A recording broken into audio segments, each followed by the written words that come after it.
संक्रामक रोगगुड़िक मध्य चिंतार कारण पलटि कर्कट रोग आउ महिला देखा स्तन कर्कट एक संवेदनशील स्वास्थ्य समस्या। यह कर्कट रोग संपर्क में सचेतनता सृष्टि अक्टोबर मास को पिंक मंथ भाव पालन कराए और यार कारण और प्रतिकार संपर्क अवगति निमंते कराए प्रचेषा। ब्रेस्ट कैंसर एवं आमर इंडिया रे पृथ्वी रे सबुठू फीमेल्स को नवा तो सबुठू मेजर कैंसर पाखापाखि 28 रु 30% महिला माने 100 कैंसर रोगी जदि धरिवा 30% कैंसर रोगी ब्रेस्ट ही ये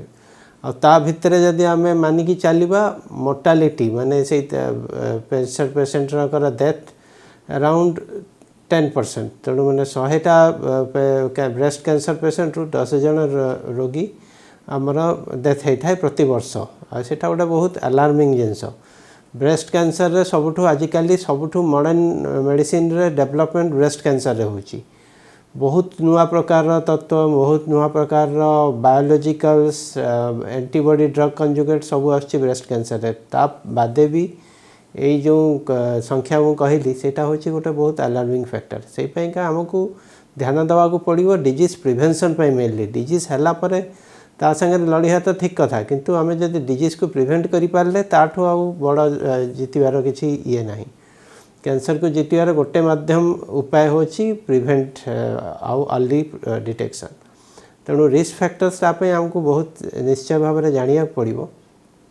फास्ट जोटा मॉडिफाएबल आउ नॉन मॉडिफाएबल कहले मॉडिफाएबल माने हमारा जमती ये रहिला आपण लाइफस्टाइल मॉडिफिकेशन से गुड़ाक आमर सब मॉडिफाएबल रिस्क फैक्टर्स ओबेसिटी हो गला स्क्रीनिंग ताको आमे स्क्रीनिंग प्रोटोकॉल्स आमे ये कले आउ गोटे गोटे फीमेल्स कर थाए कि environmental exposure smoking alcohol intake आउ लेट एज ऑफ मैरिज आउ नलीपारिटी माने छुआ जहाँ कर न हुए कि जे करिया को चाहते नहीं आजकल जो मॉडर्न लाइफस्टाइल रे डेरी बाहागर आउ ये आउ लैक ऑफ ब्रेस्ट फीडिंग छुआ को ब्रेस्ट फीडिंग करिया को भी बहुत जन आधुनिक पेरेंट्स चाहते नहीं आउ किछिटा नॉन मॉडिफाएबल रिस्क फैक्टर जमती कि आपनकर अर्ली मेनार्की लेट मेनोपॉज सेटा हेले हमर एस्ट्रोजन एक्सपोजर गोटे फीमेल बॉडी रो अधिका टाइम पड़े आउ जोटा को नॉन मॉडिफाएबल हो गला सेटा हमर जेनेटिक ये एमती कि ब्राका जीन अच्छी फीमेल फैमिलियल जीन तांकर माँ कर कि फर्स्ट डिग्री ब्लड रिलेटिव जी थे तांकठू आम जीन जेनेटिक है कि ब्रेस्ट कैंसर हो पारिबो प्लस अन्य अलगा एक्सपोजर जमती कि रेडिएशन एक्सपोजर सान बेले आउ किछि डिजीज पई हॉजकिन्स लिम्फोमा पई बहुत जन आगुरु ट्रीटमेंट होतले रेडिएशन रे से माने छुआ बेले ट्रीटमेंट हेतिबे बड़ा हेले से माने होचंती risk factor for breast cancer. कर्कट रोगर लक्षण गुड़ी को चिन्हिबा और जानिबा सबुठारु गुरुत्वपूर्ण आ स्तन कर्कटर प्रारंभिक लक्षण जानिबा अत्यंत सहज। रोगर प्रादुर्भाव बढ़ी गले किंतु प्रकाश पाई थाए बहुविध लक्षण। ब्रेस्ट कैंसर गोटे सबुठू माने सर्वाधिक ठीक समय धरिवार कारण ये होची सेल्फ ब्रेस्ट एग्जामिनेशन। सबु महिला को मासरे थारे निजर ब्रेस्ट को एग्जामिन करिया दरकार आउ किछि जदि एनी चेंज इन शेप माने आपनकर ब्रेस्ट रो निपल रिट्रैक्शन होची एबनॉर्मल डिस्चार्ज होची कोठी आपण ब्रेस्ट रे की एक्जेला ब्रेस्ट रू हमर एक्जेला को जो ड्रेन करे सेटा लिम्फ नोड्स एक्जेला रे भी देखा जाए एक्जेलरी स्वेलिंग कि अन्य किछि निपल रो ब्लडी डिस्चार्ज की स्किन तार चेंज होची आपण गोटे एबनॉर्मल ब्रेस्ट साइज आपण गोटे हेवीनेस लागुची से गुड़ाक हूँ अलार्मिंग साइन आउ किसी जदि आपण को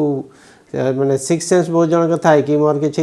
एबनॉर्मल निश्चय बॉडी रे डेवलप होची तो सही टाइम रे आपण को देखा देवाते निश्चय जरूरी। लक्षण को आरंभ रु जानि परिले अवहेला न करी तुरंत विशेषज्ञ परामर्श नेबा जरूरी काहेकि ना रोगर चिन्हट और स्तर जानि परिले चिकित्सा होइता है सहज और सफल मध्य। ब्रेस्ट कैंसर रो सिम्पटम्स जदि धरि कि जाने आसिला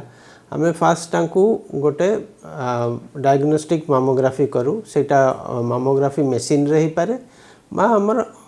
भल अल्ट्रासाउंड करिकि भी से जानी परिबा तो आमे ब्रेस्ट लंप देखू कि तार विभिन्न प्रकार बाइराइट्स कैटेगरी थाए जोड़ाक वायरस 4, 5, 6, 4, 5 से गुड़ाक आमको सस्पिशियन हुए कि बहुत कैंसर आड़ को अग्रसर करदी से आमको डाउट है ताहले गोटे आमको ट्रू कट बायोप्सी करा जाए से बायोप्सी रे आमको hormone receptors Ki67 ERPR HER2 से गुड़ा सब देखिकी से आम ब्रेस्ट कैंसर डायग्नोसिस करूँ स्टेजिंग का आम साधारणतः सीटी स्कैन उपरे आम से स्कैन गुड़ाक जना पड़े आउ तार साइज केते पाखापाखि लिम्फ नोड्स केते जाइछि कि नहीं से अनुसार आउ पाखे किसी स्किन इनवॉल्वमेंट अच्छी कि नहीं से अनुसार आम ट्यूमर साइज नोड साइज आउ मेटास्टासिस माने को ब्रेस्ट रु अन्य को जगह को जाइछि कि नहीं लंग्स हो पारे लिवर हो पारे ब्रेन को जाई पारे आउ जदि बहुत एडवांस रे हमको जना पड़ला डाउट है ताले आम पेट सीटी स्कैन पर्यटन भी जाईपारू तेणु स्टेजिंग है बेलू 4टी स्टेज अच्छी स्टेज 1, 2, 3, 4 1, 2 को आम अर्ली स्टेज ब्रेस्ट कैंसर को आउ 3, 4 हो गले सेटा को आम एडवांस स्टेज को और 4 रो लास्ट स्टेज जोटा होची सेटा को हमें मेटास्टैटिक ब्रेस्ट कैंसर बोली स्तन कर्कट चिकित्सा क्षेत्र में प्रयोग करा जाउछि बहुविध आधुनिक पद्धति व्यक्तिगत तथ्य और परीक्षा निरीक्षा द्वारा विशेषज्ञ आपणी थांती जोगोपयोगी चिकित्सा प्रणाली एबे ब्रेस्ट कैंसर पेशेंट का पाइका बहुत गुड़ाक ऑप्शंस अच्छी तेणु ट्रीटमेंट गुड़ाक सबू पेशेंट को पर्सनलाइज ट्रीटमेंट करिया को पड़े गोटे को आम प्रोटोकॉल जहाँ भी अच्छी सबू गोटे प्रोटोकॉल सबू पेशेंट को लागू हो पारू ना आजिकल आउ हवा भी कथा नुह तेणु सबू पेशेंट को आम अलग कैटेगरी करूँ जदि बहुत अर्ली अच्छी और हार्मोन पॉजिटिव अच्छी आउ तांकर सर्जरी हो गला परे ब्रेस्ट कंजर्वेशन सर्जरी भी तांकर करी हबो आउ ब्रेस्ट कंजर्वेशन सर्जरी परे ताकू आम देखू अनका सब जेनेटिक करिकी अंको टाइप DX अच्छी मामा प्रिंट अच्छी इंडिया रे कैन असिस्ट बड़ी की अच्छी एमती सब विभिन्न प्रकार टिश्यू ब्लॉक रु आम कैटेगराइज करि पारू कि पेशेंट को कीमो दरकार कि यही पेशेंट खाली हार्मोनल थेरापी कि रेडिएशन रे हो जिवो कि यही पेशेंट को किछि भी दरकार नहीं आउ जदि हार्मोन ये नेगेटिव थिबो ERPR नेगेटिव ताले से पेशेंट मान को आगो आम इम्यूनोथेरापी कीमोथेरापी से न्यू एडजुवेंट भाया देकी तापरे सर्जरी करिया को जाए तापरे सर्जरी जदि हो गला तापरे आम रेडिएशन की कंटिन्यू करिवा आम इम्यूनोथेरापी आउ HER2 पॉजिटिव जदि सेटा गोटे अलग प्रकार रही जदि बहुत अर्ली अच्छी T1, T2 से भाया स्टेज अच्छी ताले आम अपफ्रंट सर्जरी भी जापर आउ तापरे टार्गेटेड थेरापी ट्रास्टोजिमाब सेटा नहीं परिवा नहले आउ जदि T2 पाखापाखि अच्छी कि T1C पाखापाखि अच्छी आम ताकू न्यू एडजुवेंट कीमोथेरापी जोटा आउ टार्गेटेड थेरापी मिसेकी तापरे सर्जरी करके तापरे पुणी टार्गेटेड थेरापी कंटिन्यू होबो प्लस रेडिएशन नंबर स्तन कर्कटर चिकित्सा समय रोगीर आत्मविश्वास एवं परिवार सहानुभूति अत्यंत अपरिहार्य रोग चिकित्सा समय जंत्रणा समेत पार्श्व प्रतिक्रियार मध्य रही संभावना किंतु आजिकाली अन्य गुरुत्वपूर्ण अंग को सुरक्षित रखी निर्दिष्ट अंगरे प्रयोग करा जाउछि चिकित्सा पद्धति ब्रेस्ट कैंसर पेशेंट साधारणतः मोस्टली फीमेल पेशेंट को संगे आम डील करछु तेणु ब्रेस्ट कैंसर रो कीमोथेरापी होछि गोटे मेजर कंपोनेंट रेडिएशन होछि गोटे मेजर कंपोनेंट प्लस सर्जरी से गुड़ाकर इमोशनल कंपोनेंट बहुत पेशेंट कर थाए से पेशेंट कर ब्रेस्ट जदि सर्जरी हम माने ता ब्रेस्ट रिमूवल करिया पड़े से सब बहुत साइकोलॉजिकल पेशेंट उपरे प्रेशर पकाए तेणु एबे साधारणतः सर्जरी रे ब्रेस्ट कंजर्वेशन सर्जरी होछि माने आम ब्रेस्ट को जो किछि पेशेंट को आम चेष्टा करूँ बंचेवा को आउ सेटारे सर्जरी हुए प्लस आम रेडिएशन रो सहायता नहीं कि ब्रेस्ट को बंचई पारू प्लस आमर किछि पेशेंट कर स्किन कलर डिस्कलरेशन हुए रेडिएशन देले आजिकल जो मॉडर्न लिनाक मशीन्स आसीगलानी टेक्निक इम्प्रूव हो गलानी से गुड़ाक आम स्किन टॉक्सिसिटी को भी प्रिवेंट करि पारू प्लस आउ गोटे रही कीमोथेरापी रे फास्ट मेजर सब पेशेंट कर प्रॉब्लम हुए हेयर लॉस तो आजिकली कीमोथेरापी रो हेयर लॉस को ये करिया को स्कल कूलिंग कैप से गुड़ाक आछि किंतु कीमोथेरापी रो हेयर लॉसटा गोटे ट्रांजिएंट फेज पर तार चुटी फुटी सब बाहर जाए प्लस जदि कीमोथेरापी टाइम रे भी बहुत